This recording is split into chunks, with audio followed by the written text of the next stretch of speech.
Cabinet का बड़ा फैसला। निकाय चुनाव को लेकर बड़ा फैसला हुआ है। अब सीधे जनता चुनेगी अपना महापौर। नगर पालिका अध्यक्ष, महापौर, नगर पालिका के अध्यक्षों का चुनाव प्रत्यक्ष प्रणाली से होगा। तो इस वक्त की बड़ी खबर, अब सीधे जनता चुनेगी महापौर और नगर पालिका अध्यक्ष, और महापौर नगर पालिका के अध्यक्षों का चुनाव प्रत्यक्ष प्रणाली से होगा।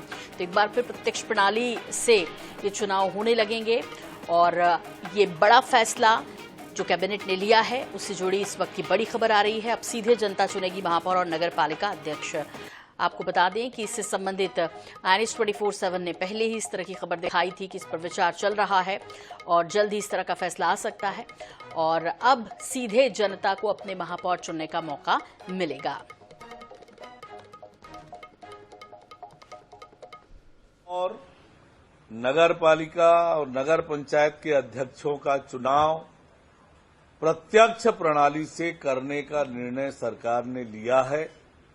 इस संबंध में छत्तीसगढ़ नगर पालिका निगम अधिनियम 1956 संशोधन अध्यादेश 2024 और छत्तीसगढ़ नगर पालिका अधिनियम 1961 संशोधन अध्यादेश 2024 के प्रारूप को अनुमोदन किया गया।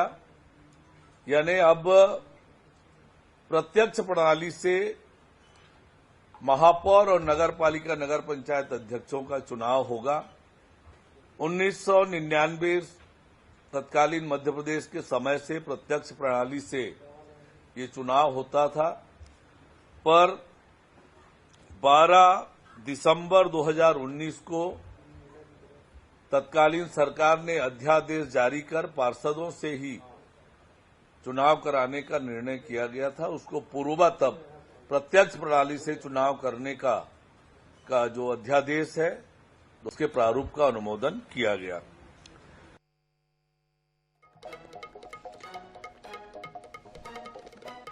और इस खबर पर ज्यादा जानकारी के लिए रुख कर लेते हैं। हमारे सहयोगी स्वप्निल गौरखेड़े हमारे साथ जुड़ गए हैं। स्वप्निल, IANS 24/7 ने तो ये पहले बताया था और एक बार फिर हमारी खबर पर मोहर भी लगी है, और साथ ही साथ अब डायरेक्ट अपने महापौर को चुन सकेगी जनता। आज बिल्कुल साई कैबिनेट की बैठक में आज IANS 24/7 और हरिभूमि ने ये पहले ही जनता को बता दिया था, अपने दर्शकों को बता दिया था कि इस बार जो निकाय चुनाव और पंचायत चुनाव जो होगा वो बदले हुए स्वरूप में होगा। पहले ही हमने बताया था कि निकाय चुनाव जो है वो प्रत्यक्ष प्रणाली से किया जाएगा। तो आज जो है साई कैबिनेट ने इस फैसले पर अपनी मंजूरी दे दी है, और जो निकाय चुनाव समझा जाए तो जनता सीधे महापौर का चुनाव कर सीधे जो है महापौर का चुनाव कर सकेगी। इसके पहले पूर्ववर्ती सरकार ने 12 दिसंबर 2019 को एक अध्यादेश लाकर जो प्रत्यक्ष प्रणाली से जो चुनाव छत्तीसगढ़ में होते आ रहे थे उसको बदला था, और पिछली सरकार ने निकाय चुनाव प्रत्यक्ष प्रणाली से कराया था। प्रत्यक्ष प्रणाली के तहत पार्षद जो है वो महापौर का चुनाव करते दिया है, इस फैसले को वापस से साई सरकार ने बदल दिया है, और जनता जो है अब सीधे जो है महापौर का चुनाव कर सकेगी। डायरेक्ट रूप से महापौर का जो है चुनाव हो सकेगा। तो ये बड़ा फैसला जो है साई कैबिनेट ने आज की बैठक में लिया है, और हमने पहले ही अपने दर्शकों को ये बताया था कि चुनाव जो है बदले हुए स्वरूप में होगा। तो आज इस पर जो है साई कैबिनेट ने अपने जो है सहमति जता दी है, और अब वोट जो है कहीं ना कहीं जनता को 2 वोट जो है कहीं ना कहीं जनता को करने पड़ेंगे, एक महापौर के लिए और एक जो है पार्षद के लिए। तो ये एक बड़ा निर्णय लिया गया। इसके साथ ही आज की बैठक में OBC आरक्षण को लेकर भी चर्चा की गई है, और OBC आरक्षण को लेकर एक कमेटी जो सर्वे को लेकर जो कमेटी बनाई थी, उस कमेटी के रिपोर्ट के आधार पर जो है निकाय चुनाव में OBC का आरक्षण जो है वो हर जिलेवार जो है तय किया जाएगा। साथ ही आज की कैबिनेट की बैठक में चना वितरण को लेकर भी एक निर्णय लिया गया है कि ऑक्शन से चना वितरण की खरीदी होगी, और जो है PDS के माध्यम से जो है जनता को जो हितग्राही हैं उनको जो है 5 किलो रुपए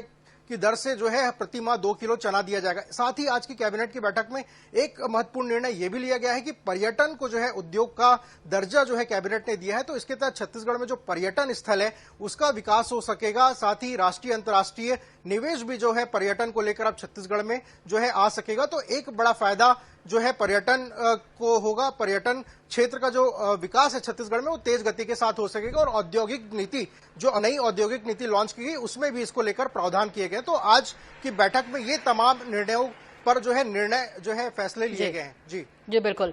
स्वप्निल, आप हमारे साथ बने रहिए और दर्शकों को बता दें कि अब डायरेक्ट अपना महापौर चुन सकेगी जनता। ये फैसला हो गया है, भूपेश बघेल के फैसले को पलट दिया है साय कैबिनेट ने और अब नगरीय निकाय चुनाव जो है वो प्रत्यक्ष प्रणाली से होंगे। महापौर का चुनाव प्रत्यक्ष प्रणाली से होगा। और इस बीच एक बड़ी खबर मिल रही है, साय कैबिनेट का बड़ा फैसला। आपको बता दें, नगरीय निकाय चुनाव को लेकर उन्होंने बड़ा फैसला लिया है और अब सीधे जनता चुनेगी महापौर और नगर पालिका अध्यक्ष को, यानी डायरेक्ट चुनाव होंगे। महापौर नगर पालिका के अध्यक्षों का चुनाव प्रत्यक्ष प्रणाली के तौर पर होगा। और इस बीच आपको बता दें कि कमेटी की रिपोर्ट के आधार पर मिलेगा ओबीसी आरक्षण। ये भी बड़ी खबर आ रही है, साय कैबिनेट का ये बड़ा फैसला। और इस वक्त की बड़ी खबर नगरीय निकाय चुनाव से जुड़ी हुई, इसे लेकर साय कैबिनेट ने बड़ा फैसला लिया है। नेता प्रतिपक्ष मीनल चौबे जी हमारे साथ फोन लाइन पर जुड़ गई हैं। मीनल जी, लंबे समय से इसकी चर्चा चल रही थी और आखिरकार साय कैबिनेट ने वो फैसला ले लिया, यानी अब जनता अपना महापौर सीधे चुन सकेगी। जी नमस्ते। हम इस फैसले का बहुत बहुत स्वागत करते हैं। जनता को अंततः उनका अधिकार मिल गया है कि हम अपने मुखिया चुने, शहर के महापौर चुने और भारतीय जनता पार्टी जो कहती है वो कर। डायरेक्ट प्रत्यक्ष उनका चुनाव होता था और सरकार ने उन्होंने इस फैसले को बदल दिया और प्रत्यक्ष प्रणाली से महापौर चुनाव को कर दिया गया था।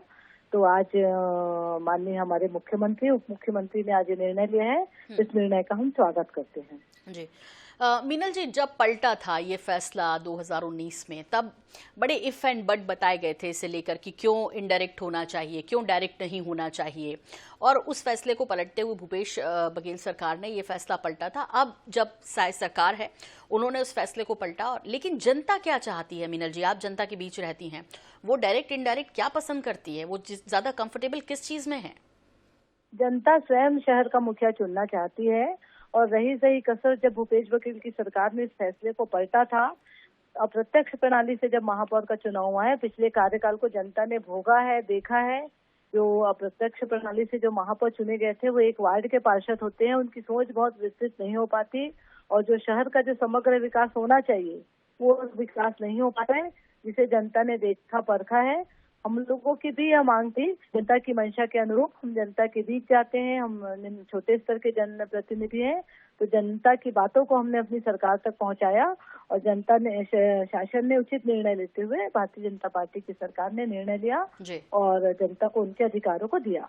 जी मीनल जी, बहुत शुक्रिया हमसे बात करने के लिए। तो नगर निगम रायपुर नेता प्रतिपक्ष मीनल चौबे हमारे साथ जुड़ी थी और उन्होंने कहा कि लंबे समय से इस चीज़ को लेकर जो संघर्ष था आज वो हो गया और साय सरकार ने इस फैसले को पलट दिया, जिसमें इनडायरेक्ट चुनाव भूपेश बघेल सरकार ने जब ये शुरू किए थे और अब एक बार फिर से डायरेक्ट चुनाव होंगे, यानी जनता अपने महापौर को सीधे चुनेगी। स्वप्निल गौरखेड़े लगातार हमारे साथ जुड़े हुए हैं। स्वप्निल, एक सवाल मैंने मीनल चौबे जी से पूछा, आपसे पूछना है क्योंकि आप भी जनता के बीच रहते हैं, और ऐसे में जनता डायरेक्ट चुनाव और इनडायरेक्ट चुनाव को लेकर क्या सोचती है? क्योंकि ये बहस तब भी खूब गरमाई थी जब 2019 में इस फैसले को पलटा गया था। जी देखिए, राज्य गठन के पहले से ही जो है छत्तीसगढ़ में जो है प्रत्यक्ष प्रणाली से चुनाव होते आ रहे थे, लेकिन 2019 में भूपेश बघेल सरकार जब बनी थी तो एकाएक ये निर्णय लिया गया और एक अध्यादेश लाकर जो यहाँ पर राज्य गठन के पहले से जो प्रणाली यहाँ पर चलती हुई आ रही थी उसको बदला गया था। तो उस समय भाजपा ने सीधे सीधे ये आरोप लगाए थे कि जो है किसी व्यक्ति विशेष को जो है महापौर बनाने के लिए ये जो है जो चुनाव की पद्धति है उसको बदला गया था। और उस समय जो है दोनों ही दलों में जो है खासी बयानबाजी भी देखने को मिली थी, आरोप प्रत्यारोप का दौर भी चला था। तो इसको लेकर जब ये भूपेश बघेल सरकार ने जो जो फैसला पलटा था तो उसको लेकर कहीं ना कहीं उस समय काफी बवाल जो है देखने को मिला था। उस समय जो है भाजपा जो है सीधे सीधे ये आरोप लगाई थी कि जो है किसी एक व्यक्ति विशेष को महापौर बनाने के लिए छत्तीसगढ़ में ये पूरी प्रणाली ही बदली गई थी। तो उस दौरान से भाजपा जो है इसका विरोध करती हुई आ रही थी। अब चूंकि भाजपा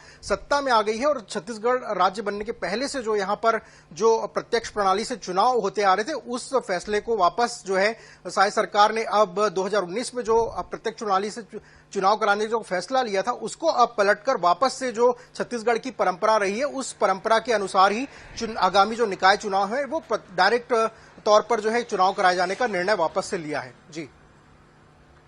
और एमआईसी सदस्य श्री कुमार मेनन जी हमारे साथ जुड़ रहे हैं। श्री कुमार मेनन जी, INS 24/7 पर आपका स्वागत भी है और साथ ही साथ ये जो अब डायरेक्ट प्रणाली का उपयोग होगा नगरीय निकाय चुनाव में, इससे किस तरह ले रहे हैं आप? आपका रिएक्शन इस पर चाहिए। महापौर को जनता सीधे चुन पाएगी? देखिए, पूरे देश के अंदर में आधे से ज्यादा नगर निगमों में अप्रत्यक्ष प्रणाली जारी है, क्योंकि इसमें छोटे वर्ग के लोगों को, छोटे आय वाले लोगों को भी मौका मिल जाता है बनने का। और ये उदाहरण बताना कि रायपुर के मामले में या किसी अन्य मामले में किसी एक व्यक्ति के लिए नियम बनाए गए थे, गलत है। और 14 के 14 नगर निगम में रायपुर नगर निगम को मिलाकर छत्तीसगढ़ के अंदर कांग्रेस की परिषद बनी थी पिछले कार्यकाल में। मैं आपको बताना चाहूंगा कि इस कार्यकाल में आप लिख लीजिएगा, 2 से ज्यादा नगर निगम भाजपा अगर जीत जाए तो जो बोलेंगे आप हम मानने के तैयार रहेंगे। 2 से ज्यादा ये स्थिति रहेगी। प्रत्यक्ष चुनाव के अंदर में जो स्थितियां हैं, आज पूरा आक्रोशित है लोग इस सरकार के 10 महीने के कार्यकाल से, चाहे अपराध का मामला हो, चाहे महिलाओं का अत्याचार का मामला हो, चाहे शराब बिक्री का मामला, आता खुलने का मामला हो, हर मामले पे सरकार फेल हो रही है। चाहे किसानों के मामले को लेकर हो, धान खरीदी का मामला, कोई ऐसा मामला नहीं 10 महीने के अंदर में जिसे सरकार अपनी उपलब्धि बताए। और इस कारण हमको पूरा भरोसा है कि हम अधिकांश नगर निगमों में और नगर पालिकाओं में हमारे कांग्रेस के लोग जीतेंगे। और प्रत्यक्ष प्रणाली करे, अप्रत्यक्ष प्रणाली करे, सबसे बड़ी बात है सरकार की कमजोरी दिख रही है कि आज ये सरकार चुनाव को लेट करने का प्रयास कर रही है। इस असमंजस में इतने दिन रहे ये लोग, इनको अपने आप पर विश्वास नहीं है, इनके अपने कार्य प्रणाली पर विश्वास नहीं है, इनको विश्वास नहीं था कि इनकी सरकार क्या इनकी परिषद बन सकती है। इसलिए ये लोग इन चुनाव को देर करते जा रहे हैं और तय समय से अब तक चुनाव की घोषणा हो जानी चाहिए थी, आचार संहिता लग जानी चाहिए थी। सरकार इनकी 10-11 महीने से आज चल रही है, लेकिन ये चला नहीं पा रहे हैं। मेन ये कारण यही है और इस कारण इन्होंने लेट किया। लेट करने के बाद यदि प्रत्यक्ष प्रणाली वाली बात कर रहे हैं तो कहीं ना कहीं इस सरकार की अकर्मण्यता साबित हो रही है। और हम लोग इस लड़ाई को पूरे अच्छे तरीके से लड़ने की तैयारी में है और हर नगर निगम में, हर नगर पालिका में कांग्रेस मजबूती के साथ लड़ाई लड़ेगी। ठीक। श्री कुमार मेनन जी, अभी आपसे कुछ देर पहले मीनल चौबे जी हमारे साथ नगर निगम रायपुर की नेता प्रतिपक्ष जुड़ी थी और वो ये कह रही थी कि जब पार्षद इस तरह का निर्णय लेते थे, यानी इनडायरेक्ट पद्धति के तहत जब वो अपने महापौर को चुनते थे, तो उनके सोच और उनका क्षेत्र का दायरा भी छोटा होता था। उसकी वजह ये थी कि वो उस क्षेत्र के ही पार्षद हैं, उतना ही वो देख पाते थे। वृहद स्तर होगा जब जनता अपने शहर के मुखिया को चुनेगी। तो उन्होंने कहा कि इसलिए ये जरूरी था। कांग्रेस शासनकाल में तो व्यक्ति विशेष को फायदा पहुंचाने के लिए इसको पलटा गया था, उस फैसले को पलटा गया था, यानी इनडायरेक्ट पद्धति से चुनाव कराए गए थे। श्री कुमार मेनन जी, ये भी उन्होंने आरोप लगाया कि जिस तरह के काम होने चाहिए थे नगर निगम में, वो पूरी रायपुर की जनता देख रही है कि कोई काम नहीं हुआ है और इस बार वो सबक सिखाएगी।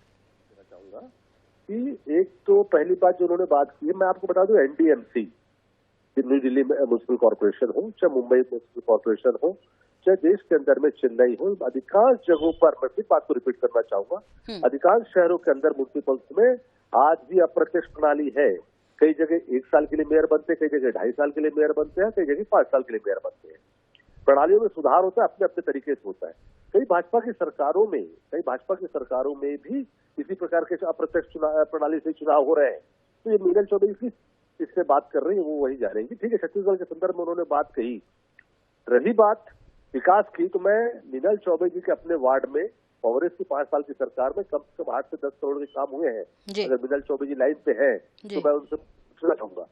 हर वार्ड में 5 या 8 करोड़ से लेकर 10 करोड़ के काम हुए हैं पूरे इन 5 सालों के अंदर में जबकि कोरोना का 2 साल हमारा ग्रे पीरियड था, जिस पीरियड में हमको काम जी। करने के लिए बहुत ज्यादा जगह नहीं थी। उसके बाद भी हर वार्ड में, चाहे वो सड़क, नाली, बिजली, खंभे के जो मूलभूत आवश्यकता है, उनके अलावा भी बड़े जो प्रोजेक्ट्स है वार्डों के अंदर में, नाले, नालियों के प्रोजेक्ट्स है, हर प्रोजेक्ट्स पे सामुदायिक भवन बनाने के मामले हो, हर प्रकार से डामरीकरण के, हर प्रकार से काम कराए गए हैं। कोई वार्ड का पार्षद ये नहीं बोल सकता कि मेरे वार्ड में काम नहीं हुआ है। ठीक है, चलिए अब एक बार फिर से जनता के हक में जाएगा कि उसे चुनाव करना है, किसका चुनाव करना है। यदि काम किया है तो फिर चाहे वो डायरेक्ट हो, इनडायरेक्ट हो, वो अपना जो प्रतिनिधि है वो चुन लेगी, अपने शहर का मुखिया जो है वो चुन लेगी। फिलहाल शिव कुमार मेनन जी, बहुत शुक्रिया हमसे बात करने के लिए आपका। और स्वप्निल, आपका भी बहुत बहुत धन्यवाद हमसे जुड़ने के लिए, इस तमाम जानकारी के लिए। तो साय कैबिनेट का बड़ा फैसला, अब सीधे जनता चुनेगी अपना महापौर।